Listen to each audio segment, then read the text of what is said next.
पहली खबर की ओर चलेंगे, दौसा से आ रही है। देखिए, विधायक ने एसएचओ को फटकार लगाई है। हेड कांस्टेबल को सस्पेंड करने की मांग उठ रही है। बीजेपी कार्यकर्ताओं से मारपीट पर विधायक को गुस्सा आया। हेड कांस्टेबल चंदन सिंह और विधायक के बीच नोकझोंक हुई। विधायक रामविलास मीणा पर हंगामा करने का आरोप है।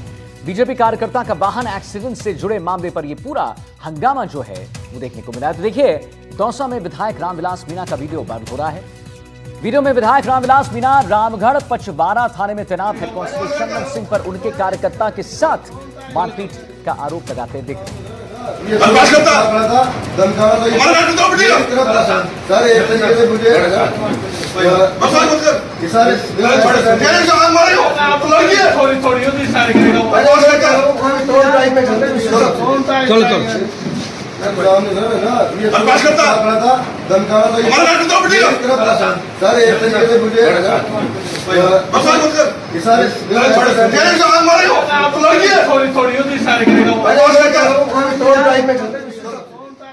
देवेंद्र सिंह नारुका हमारे साथ फोन लाइन पर जुड़ गए हैं इसी खबर पर और जानकारी देने के लिए।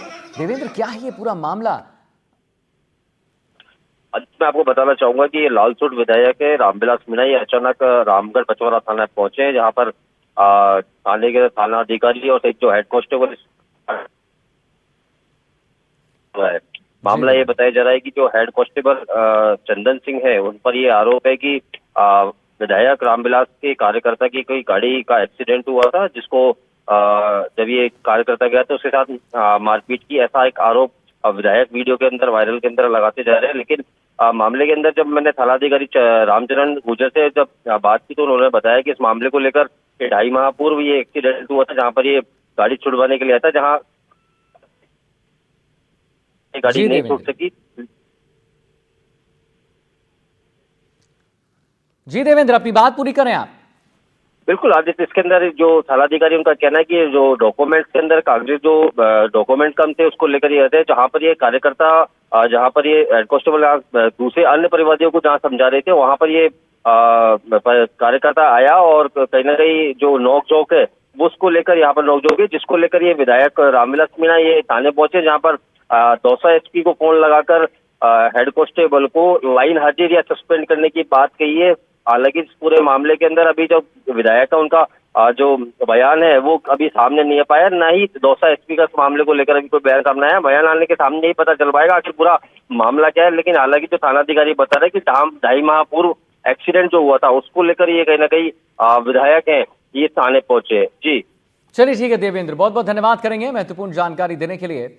आइए आगे बढ़ते हैं। जोधपुर से बड़ी खबर आ रही है। बजरी माफिया का आतंक देखने को मिल रहा है। माफिया ने कांस्टेबल को कुचला है, जख्मी कांस्टेबल ने तोड़ा दम। मामले में 3 आरोपी अभी भी फरार चल रहे हैं। अवैध बजरी परिवहन को रोकने के दौरान ये पूरी घटना घटी है। पुलिस ने 4 आरोपियों को गिरफ्तार कर लिया था। खेजड़री इलाके में अवैध बजरी परिवहन चल रहा है। तो बता दें आपको एक बार पुनः कि जोधपुर से खबर है, जहां पर बजरी माफिया का आतंक देखने को मिला है। माफिया ने कांस्टेबल को कुचला है, जख्मी कांस्टेबल ने दम तोड़ दिया।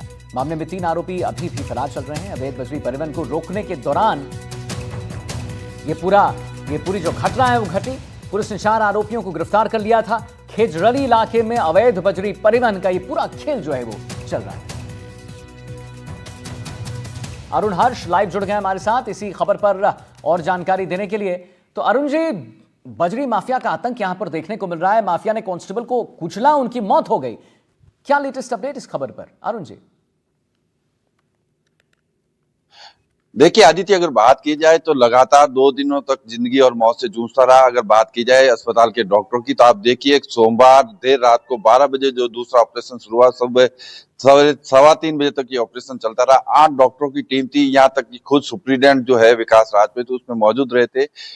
इतने अथक प्रयासों के बावजूद भी है जो कांस्टेबल सुनील को बचाया नहीं जा सका। और कह सकते हैं कल रात को जिस तरह से करीब 11 और 11:30 बजे के करीब उसने दम तोड़ दिया। अब उससे आज सुबह उसको जो है पुलिस लाइन में सम्मान के साथ उसके पैतृक ग्राम जो है लोहावट वहां भेजा जाएगा। लेकिन कह सकते हैं बजरी माफियाओं का शिकार हो चुका पुलिस का कांस्टेबल। लगातार जो पुलिस की ड्यूटी में 2013 में भर्ती हुआ था, 35 साल की सिर्फ उम्र थी, लेकिन जिस तरह से जो बजरी माफिया के हौसले बढ़े हुए आप देख सकते हैं। हालांकि पुलिस ने इस मामले में 4 लोगों को गिरफ्तार भी किया है, लेकिन उस गिरफ्तारी से पहले अगर आप बात की जाए तो जो एक कांस्टेबल था उसने अपने जो है जिंदगी से हाथ धो बैठा है जी। और अब पूरे पुलिस बेड़े में जो शोक की लहर है। कह सकते हैं सुनील का जो व्यक्तिगत नेचर था, मैं खुद भी व्यक्तिगत उससे जानता था, वाकई एक मिलनसार व्यक्ति था और जिस तरह से वो उसकी पुलिस की नौकरी करता था तो काफी जो बड़े मामले थे उसमें भी उसका अहम रोल रहा था। लेकिन जिस तरह जी। से जो है बजरी माफिया ने उनके ऊपर डंपर चढ़ा दिया था रविवार को सुबह के वक्त, जब वो उसे रोकने गए थे, उसके साथ जी। 2 अन्य सिपाही भी थे, चेतक गाड़ी जो पुलिस की होती है उसमें वो गए थे और जी। नाकाबंदी चल रही थी। उस दौरान ये सारी घटनाक्रम हुआ, लेकिन कह सकते हैं उसके घायल होने के बाद में 2 ऑपरेशन उसके किए गए, लेकिन उसके अथक प्रयासों के बावजूद उसे बचाया नहीं जा नहीं सका जा आदित्य। सका। नहीं, बट अरुण जी, जैसा आप कह रहे हैं, आखिर एक सवाल इस पे खड़ा ये होता है कि बजरी माफियाओं का हौसला इतना बुलंद आखिर हो कैसे रहा है? क्या प्रशासन इस पर अंकुश नहीं लगा पा रही? देखिए, अगर आदित्य बात की जाए प्रशासन की, डीसीपी वेस्ट राजश्री राज वर्मा ने 18 नाके लगाए थे। आप देखिए 18 नाके जी। लूनी क्षेत्र के करीब 80 किलोमीटर का एरिया है, हम्म। जहां मुख्य सड़कें है और जो कच्चे रास्ते वहां पर भी पुलिस को लगाया। लेकिन इस सब के बावजूद जो बजरी माफिया के हौसले इतने बुलंद थे कि आप देखिए चोर रास्ते से वो बजरी लेकर जा रहे थे और जिसकी लंबे समय से जैसे ही जो नेटवर्क डेवलप हुआ था, पुलिस को सूचना मिलती, पुलिस उनके पीछे जाती थी।